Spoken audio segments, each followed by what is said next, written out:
Welcome. Thank you for coming back. So we're going to do basically what we did last time. So just know that this session is going to be recorded, and we're going to leave about 10-15 minutes at the end of it for free discussion that is not going to be recorded. But still feel free to ask any questions along the way. Stop me wherever you want, because I do tend to talk a lot. Okay, so let's do a quick recap of what we did last time.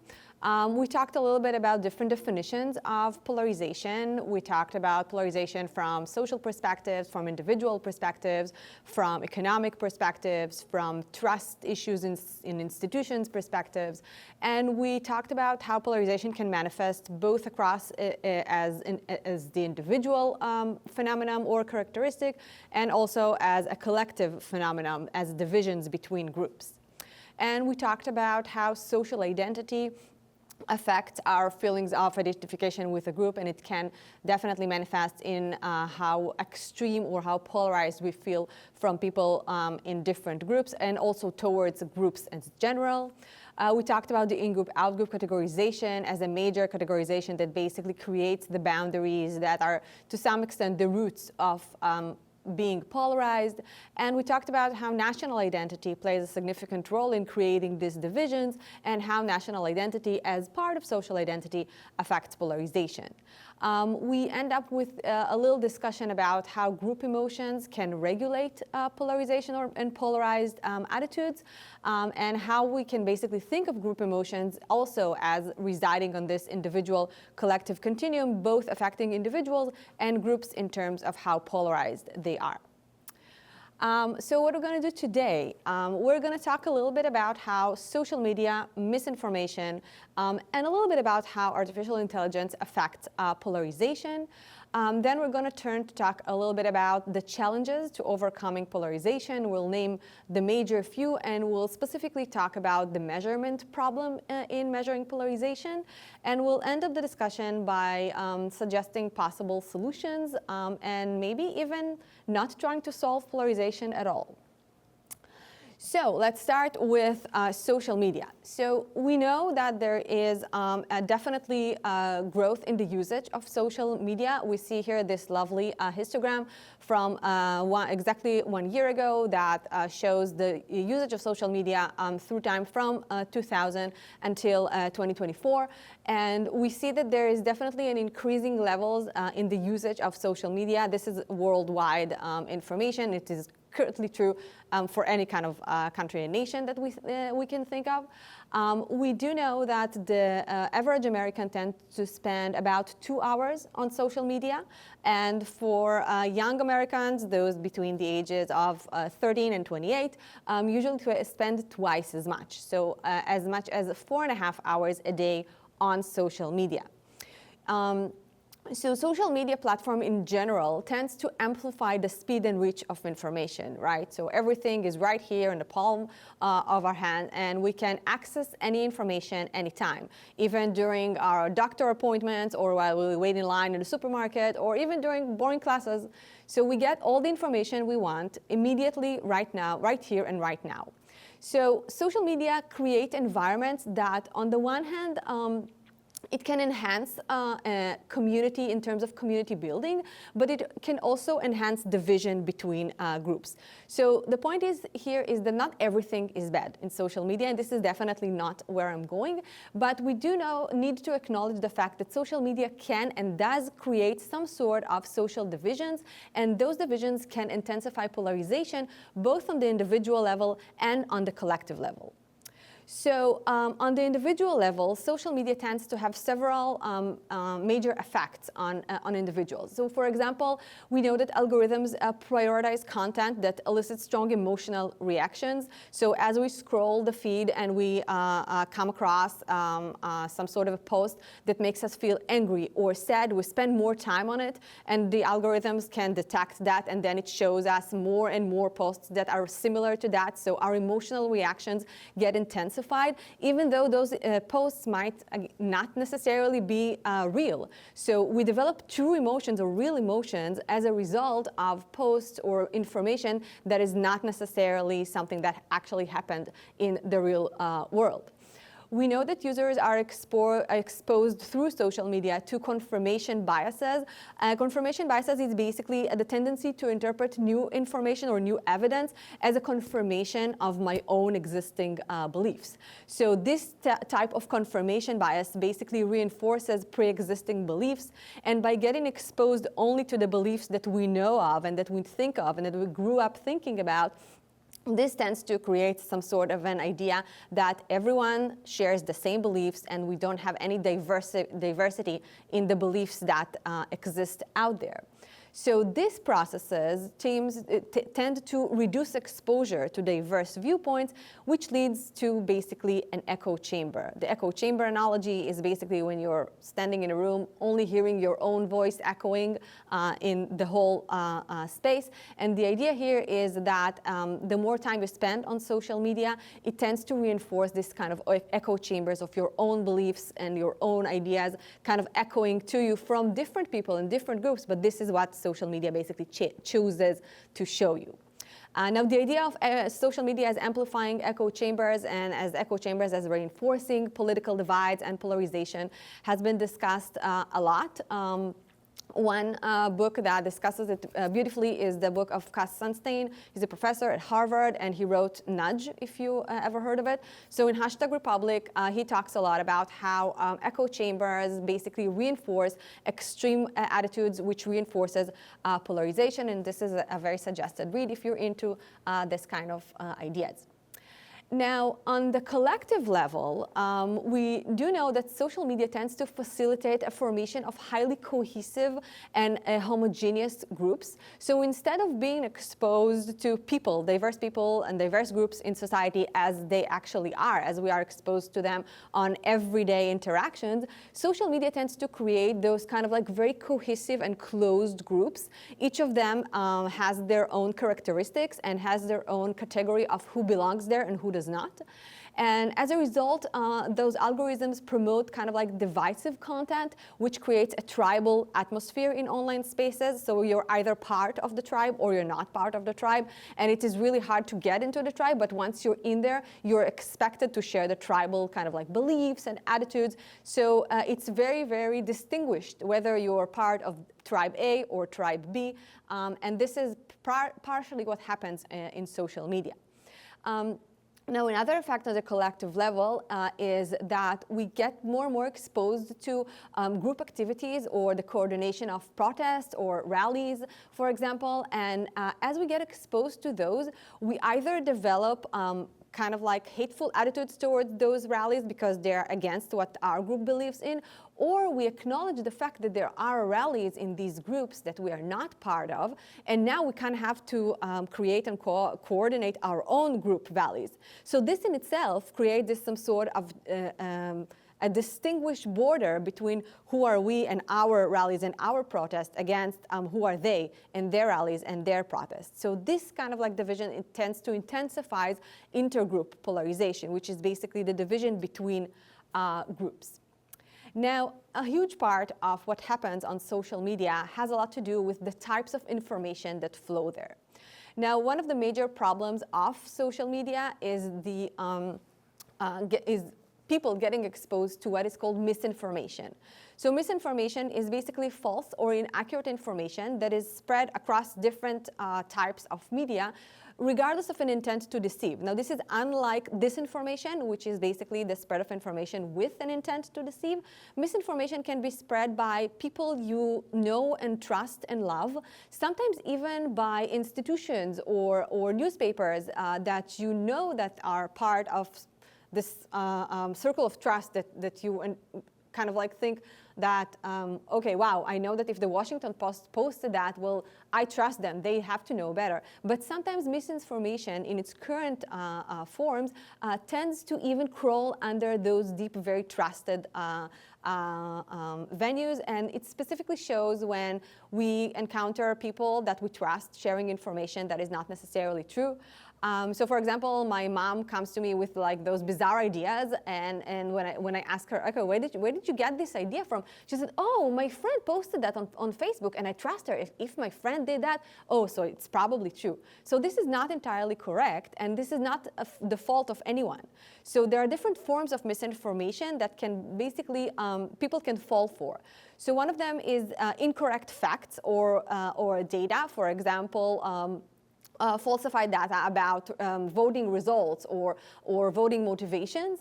It can also come in the form of misleading interpretations of accurate information. So you can see that in cherry picking, for example, or when people do those kind of like print screens of a certain paragraph from a larger article, and they explain or refer to this specific paragraph without the entire context of the entire paper. So we know that people can do that, again, without any intent to harm or intent to dissolve misinformation, but it happens as it does. Another form of misinformation is visual misinformation, and this can be in edited photos or in deep fake videos. We had like those deep fake videos of, I don't know, like Obama dancing on tables, and again, a lot of people actually believe that this is true. My mom was one of them. But basically, this is part of what happens. And I had to explain that no, people can actually manufacture and re-edit videos in order for it to show, and it's very, very real. But again, this is not true. Now, we do know that a major percent of people get their information from social media. So 55%, 54% of Americans get all their information from social media. So people no longer go to BBC or to CNN. They actually go to Facebook and Twitter to get their news and get their news feeds from there. So they get much more exposed to misinformation than they would get if they would just, open the newspaper as people did 30 years ago.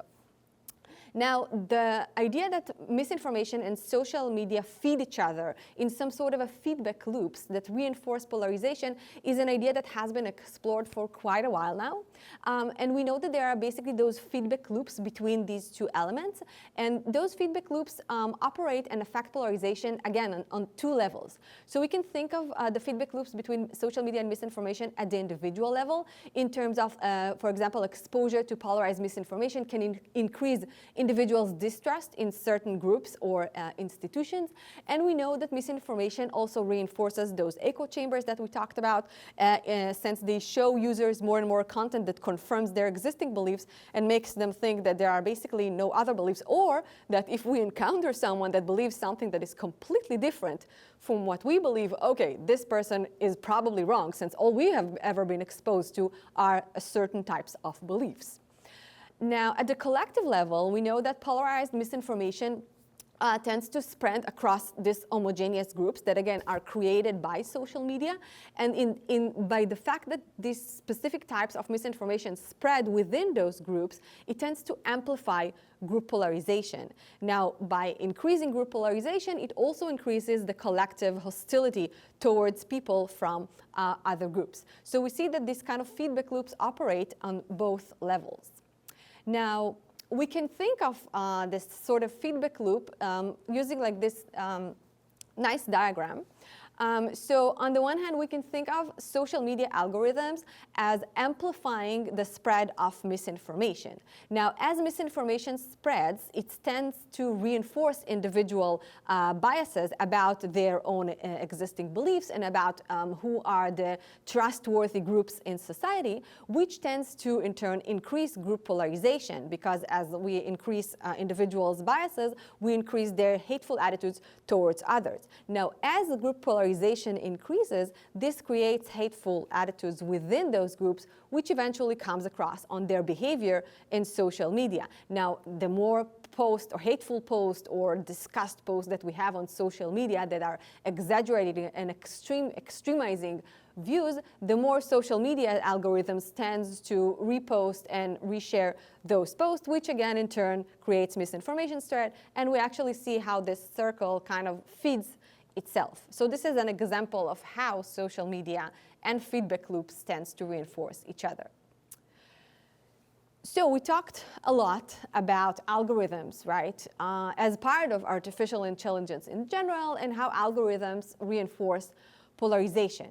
So in general, we know that artificial intelligence powers these algorithms that tend to reassemble personalized content on social media. So it shows you only the things that it thinks that you're interested in.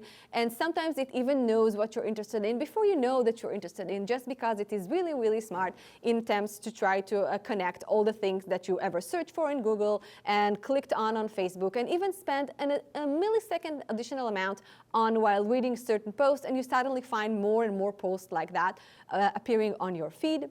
And we know that artificial intelligence tends to amplify polarized content by prioritizing high engagement over diverse perspectives. So if we see a post that gets more and more likes, it will tend to get more and more likes because artificial intelligence or those algorithms will tend to prioritize it. So this post that it was popular to begin with will gain more and more popularity, and other posts that present diverse opinion will get less and less prioritized because they just simply don't get enough likes. And you can see it just in even the most stupid posts in Facebook or in Twitter about different colors of certain dresses or whatever, and they tend to get or to appear, at least in my feed, constantly, even though I never liked them, I never retweeted them, and most of the people in my feed didn't, but it tends to reappear just because other people tends to magnify that.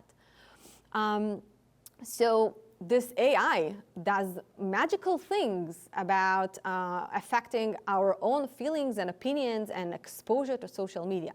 But what exactly is this thing called AI?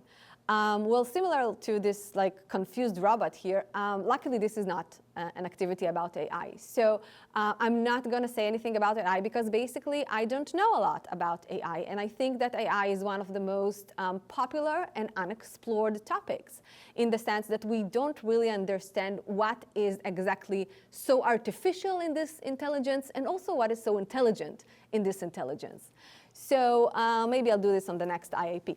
But if you're interested in how AI and misinformation and how both of them affect polarization, I do recommend getting to know a little bit of the work that Dave Rand does here at Sloan at MIT, and also the work of Beth Goldberg from Google Jigsaw and Yale. And both of them explore the connection between artificial intelligence, misinformation, social division, and polarization. So that's just an added reading if you're interested in that. Now, let's switch to talk about the things that we can say more about. So the one thing that I think is mostly intriguing about studies on polarization is the question of why is it so difficult to overcome polarization? What is it in polarization, besides the fact that it is shaped by a gazillion of things, and this is part of the problem, but why is it so hard to overcome it if there's kind of like a consensus that it's problematic? So we talked a little bit in the previous session about the emotional entrenchment effect. So we know that polarized individuals tie their identities to their beliefs, and while those beliefs tend to get reinforced by those confirmation biases constantly by exposure for social media, for example, but also in other different groups that those individuals choose to be part of, the more those ideas and beliefs get more and more entrenched in individuals' social identities, they become part of their personal identities. And now it is very, very difficult to change something that is part of who we think we are in essence, right? So this is part of the problem, but this is not the entire problem. Other problems have to do with structural factors. So we talked about social medias, and we didn't talk, but we can just infer about political systems and how they incentivize division. So we know that political systems, just by definition, there are at least 2 parties. In some countries, there are 15 parties, and each of them proposes something else, addresses a different part of the public, and even tries to polarize different groups within society to get more votes and more confirmation. So polarization, to some extent, is actually structured into our society by the fact that we live in a democratic society. Another problem of polarization is the lack of trust that individuals develop both in institutions and between groups. So we see that there are different levels to the problems of polarization. Again, emotional entrenchment occurs on the individual level. Structural factors and lack of trust occur on the collective level. So it is really hard to tangle one aspect of polarization and try to reduce it, because there are constantly other aspects of polarization that operate in different directions. Sometimes all of them are correlated, but usually they're not. And we need to better understand how exactly we can correlate all these different aspects. Now, one of the problems that academics and people that are working in the different areas that try to understand better polarization face is the challenge of measurement. So generally, there is quite a lot of attempts to try to measure polarization. Most of the measurement methods are divided into two different approaches. One of them is called survey-based approach or survey-based methods. The second called behavioral-based methods. So survey-based methods, they measure polarization by capturing individuals' attitudes, beliefs, and behaviors. And there are different kinds of these methods, and these methods often or almost entirely address individuals reporting about what they do, how they feel, where they see themselves, and their own self-reporting processes. So one method is to conduct those sort of a self-reported ideological positions. So it's basically a bunch of questions asking people, how would you describe your political orientation, your ideological orientation, your views about abortions, your views about immigrants, and so on. And basically there are scales. We never want it to be a binary choice, so we usually put it on a scale, sometimes 1 to 7, sometimes 1 to 10. You can see that there are even larger scales than that, in order to capture really the kind of like continuum way of individuals where they position themselves on these scales. Other popular methods is feeling thermometers. So it's basically asking individuals to rate how warmly or less warmly they feel towards a certain group on a scale. This is usually feeling thermometers do this on a scale of 1 to a few more divisive or like continuum-like content. So it's 1 to 100 is pretty much, but 1 to 10 or 1 to 100 is pretty much the scale. Other approaches are perceived polarization questions. So these questions have to do with how divided you think your town is, or how divided you think your group is, and even how divided you think your country is or other countries are.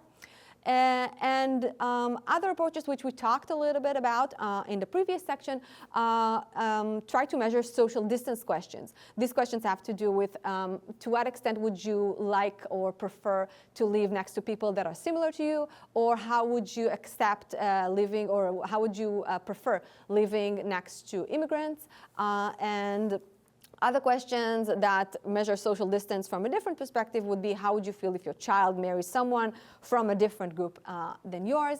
But all of these measurement methods, survey-based methods, are basically surveyable. So it depends on individuals answering questions at a certain time and place, even if it's on a continuum. So even it's like divided into today, 1 month, and in 6 months, but it entirely depends on how individuals think about themselves. And we'll talk about that in a second. The second kind of area of measurement methods is called behavioral-based methods. And here, unlike the survey-based methods, we focus on observing when analyzing people's actions. So unlike attitudes, now we're focused on actions in an attempt to capture real-world behaviors that hopefully reflect polarization or reflect different attitudes that are actually happening. So some of these approaches include social media analysis, and it's basically an analysis. It's follow-up on people, trying to understand their liking patterns, their retweet patterns. Do they specifically choose certain individuals that they follow, and why what those individuals have in common. It can also analyze voting behavior, and it's basically tracing down people, analyzing their voting patterns in order to measure ideological divisions, which is problematic from an ethical issue, but again, I'll talk about that a little bit later. Also segregation methods in terms of trying to measuring the social segregation between groups. So if you live in, for example, a town that has a lot of people coming from different countries, we can try to measure the distance between, for example, institutions that has to do with a certain religion. So we can try to understand if we have a church next to a synagogue, or a church and a couple of blocks away from a synagogue, we can maybe confer that this town is relatively diverse, that we have people interacting, walking to these kind of like different institutions on Sunday or Saturday morning, and interacting with people that have different views than they are. But if in the same town we have a synagogue here and a church on the other side of town, we can infer some things about where do these people that have different religions and different views choose to live. So this is what segregation metrics can sometimes tell us.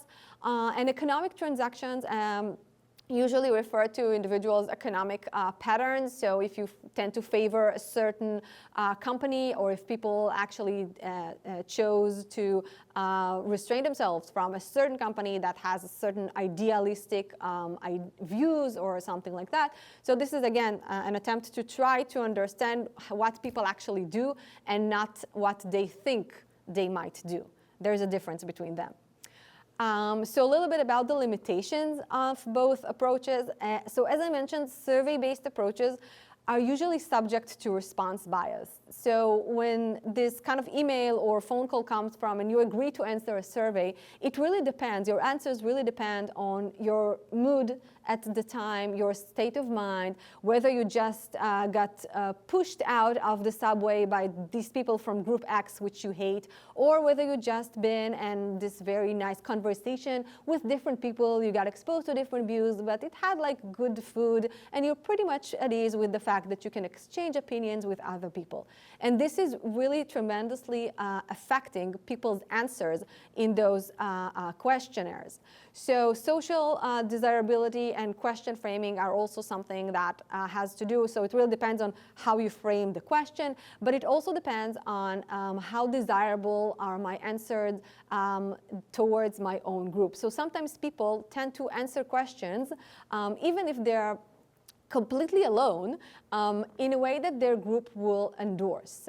So people are afraid sometimes to voice their really actual opinions when they know that if, in case someone from their group actually hears it, they might get punished to some extent. So this also affects their actual answers. And as I mentioned before, survey-based methods may not capture behavioral polarization because they tend to focus on the attitudes and not the actions. Now, on the other hand, there are also issues with behavioral-based methods. So first, as I mentioned, there are ethical concerns in monitoring these individuals. So while on social media you can just choose to target someone that you think might be interesting, targeting people and try to monitor their voting behavior and their economical transactions is more difficult, and it has its own ethical problems and even sometimes ethical biases. And another problem that is less talked about but is super interesting is that it is sometimes hard to differentiate or isolate causation from correlation.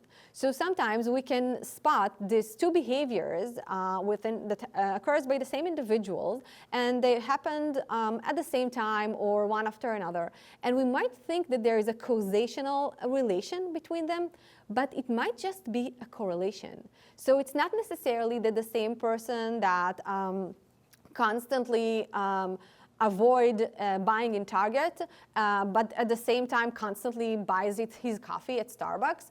It doesn't necessarily mean something about his political or ideological opinions. It might, but it's not necessarily the case. And it is very hard to differentiate between correlating acts and causational acts. So there's a great book by Judah Pearl, it's called The Book of Why. And Judah Pearl is a philosopher of computer science and of statistics, and it's a great book that talks about the problem of correlation and causation in general, not only in social sciences or in any kind of sciences, but in general, the idea that we tend to confuse correlation with causation. So again, a recommendation if you're interested in that. But the major problem of both survey-based methods and behavioral-based methods is that both of them eventually, whether measuring attitudes or actions, they measure individuals. But both of them eventually wants to say something about collectives. So if you remind yourself of this kind of like very nice diagram of individual polarization and collective polarization, which we talked about in the last session. Individual polarization referring to individuals' attitudes towards other individuals from the outgroup and creating those very hateful attitudes towards them. While collective polarization refers to the division between different groups. We can see that both survey-based methods and behavioral-based methods operate within the individual realm, but have some sort of a conclusion or attempt to say something about the collective level. Now, it's not that it is not possible. It can definitely be done. But the question is exactly how this transformation occurs. Do we think that collective levels of polarization is the sum or the aggregation of individual levels of polarization? It might be that, but if so, how can we address other effects that we know happen on the collective level but shape individual level? For example, we talked about group emotions and group as regulating emotions on the collective levels that we know affect individuals' levels of polarization. Now, if we think that, again, this is kind of like the aggregate of individuals' levels of polarization, we do need to account at least for how group emotions play part in this process. If not, then how does the jump occurs? What exactly happens here? So if we want to say something about how we measure polarization, we need to think about measurement methods that occur both on the individual level and the conclusion that we want to differ from those measurement methods on the collective level and take into account the different elements that might influence this process of transformation from one area to the other. So, what can be done? We are basically reaching the final, maybe the ultimate question of this activity. And this is basically a good place for questions, if you have any so far. Or you want to save them for, okay, yeah. So what can we do about polarization? So basically, there are tons of money, taxpayer money and other money, being spent on designing interventions to try to reduce polarization. Now, interventions are basically strategies or actions that are designed to mitigate divisions and conflicts and try to create these kind of like understanding environments and understanding groups understanding initiatives between individuals that are part of different groups. And some of these interventions include, for example, structured conversation that bring together individuals from opposing sides and create this very fostering environment for exchanging ideas. Other interventions include programs to teach individuals to evaluate information that is shared online and identify misinformation or biased reporting. Other types of interventions include joint activities or projects that require cooperation between different groups, and structural changes to the political and electoral systems, which is basically interventions on a very global level in order to try to reduce polarized incentives. Now, you probably already noticed that some of these interventions refer to the individual level of polarization and others refer to the collective level of polarization. So among the four that I mentioned here, the first two operate on individuals, so structured conversations and an attempt to teach individuals how to evaluate information and misinformation operates on the individual aspect of polarization in attempt to try to reduce polarization, but only on individuals. And the activities that aims to kind of foster cooperation between groups and those kind of very big global changes to electoral and political systems are both elements that operate on the collective levels of polarization. Now, the problem with these types of interventions, and practically most of interventions, you can categorize as either interventions on the individual level or interventions on the collective level. So we know that interventions on the individual level might work, but at the same time, there are other effects that can operate on the collective levels that can create the opposite effect of an intervention. So you might spend a lot of money trying to create those structured conversations, but they won't do you any good if, on the other hand, there is a very intensified group emotional elements that occurring at the same group, and this emotional effect tends to extremize those individuals' views. So you'd constantly have some sort of kind of like dual effect. So on the one hand, you have interventions that do something in this direction, but on the other hand, you have emotional elements or even social norms that are developing within those groups that push towards the other way. So one attempt to try to design maybe better interventions aims at developing interventions at both, that aims to address both levels. So here's just a few examples. There are many more if you're interested in.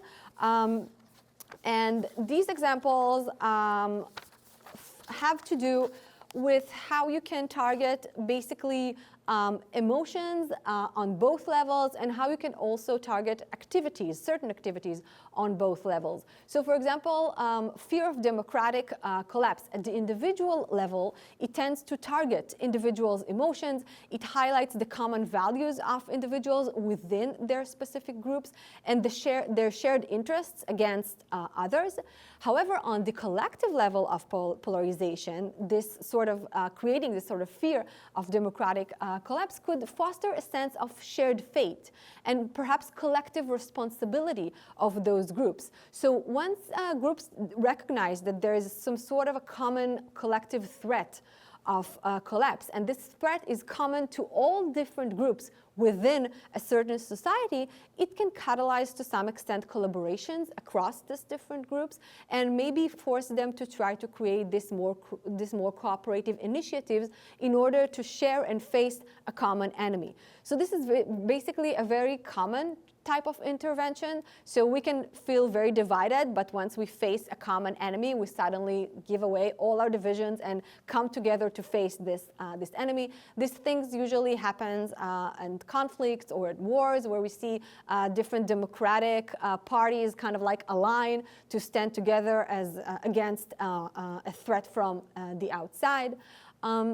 And the idea here is basically to foster this type of cross-level interventions and to create those interventions when we have in mind both individual level polarization and collective level polarization. Now, a second example of those kind of cross-level interventions is creating workplace diversity initiatives. So the idea here is to basically target individuals in terms of like training them on unconscious biases, and most of you probably were facing like those kind of like emails from MIT or any kind of university you're in that forces you to take those kind of lectures about diversity and about sexual harassment practices.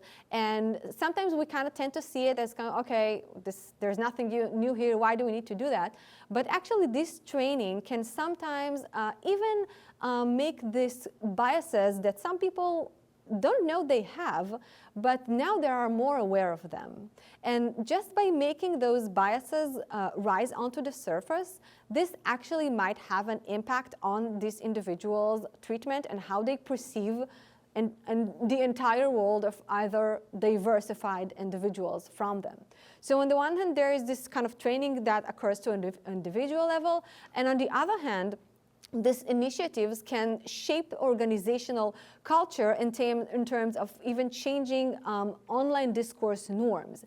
So if once there was a norm that it's okay to refer to females' appearances, for example, by creating and training individuals, managers and CEOs and people of voice and standing about the problematic aspects of addressing and referring to people's appearances before addressing their professional or on top of addressing their professional responsibilities, now a shift occurs by just raising the awareness of these unconscious biases, and this can change the the entire organizational culture, entire organizational norms, and a change in one corporation sometimes can affect its cooperation initiative with other institutions, which again can diverse those norms to other institutions that might learn from this specific initiative and create different groups, all of them embracing those new social norms or new social discourse norms. Again, reducing polarization both on the collective level from the institutional approach or the institutional direction, and also from the individual direction. So the forces that we have here operate both on the same side, reducing polarization on the individual and on the collective levels. Now, another way to address polarization, and probably a somewhat controversial one, even though it gains more and more popularity over the last couple of years, is to try to change our perspective on polarization. So we might want to accept that polarization is basically a significant part of being part of a democratic society. So the idea that we have many different political parties and that we know that there are others out there that think differently from how we think, and that we get exposed by the social media and the news to those different, maybe sometimes opposing to our own groups that has those agendas that again might be very, very contradicting to our own, only shows that polarization basically allows diverse groups to express their perspectives. So the opposite of that would be a society that is homogeneous and does not allow any room for diversity or change. The idea that this society is problematic can be actually reinforced by looking backwards, a historical perspective. And from this historical perspective, we see that societies usually tend to evolve through conflict and reconciliation, and not necessarily through consensus and coherence and having a very homogeneous type of society. So we can see that the idea that societies actually tend to prosper is by different people and different parties raising their concerns and raising their voices, even if they're faced this kind of like opposition and the problems of getting into the margins and this very intellectual and ideological processes of how the central groups refer to marginal groups, but this all is part of a healthy society. Now, part of that is acknowledging that disagreement is not inherently destructive, but it can actually be a source of strength and creativity. And we have examples from the history of science showing that it is basically on disagreements that or different kinds of disagreements that basically led to the development of new and revolutionary theories. For example, the theory of relativity or quantum mechanics and physics, and we have the structure of the DNA in biology, and we have non-Euclidean geometries in mathematics. So we have different kind of historical overviews from science to understand that disagreement is actually necessary in order for a society to prosper, in order for science to progress, and in order for us to move forward. So this perspective takes a kind of different angle, acknowledging the sides of polarization that are not necessarily bad. So it does not mean that polarization is good or that we have to endorse all types of polarization, but it actually encourages us to address polarization with some sort of caution. So we can think about polarization as comprising of bad aspects, or like intensifying hateful attitudes, which needs to be eradicated, but also we need to acknowledge that there are better aspects of polarization which we want to preserve.